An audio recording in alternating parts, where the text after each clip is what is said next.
চুচুরি এই দেখো যখন আসলাম মামাম তখন ঘুমাচ্ছিল, তারপরে একটু পরেই উঠে পড়েছে, গই গইতে উঠে বলেছে বলি বাবা কে বাহ বাহ সেই লাগছে শোনা। অন্য কালার ছিল না, অনেক কালার ছিল। অনেক কালার ছিল, দেখো তো কেমন লাগছে, ভালো লাগছে। পিঙ্ক কালারের চকচক ছিল। এর মধ্যে তাহলে পিঙ্ক কালারের তো নাওনি কেন?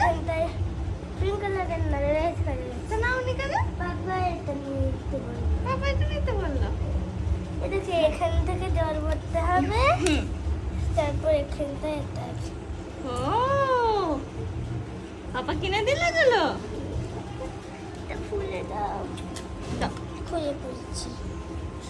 এটা দেখো তো চুপচাপ আছে, গরম লাগছে জানো, এই ফ্যানটা ঠিকঠাক চলছে না।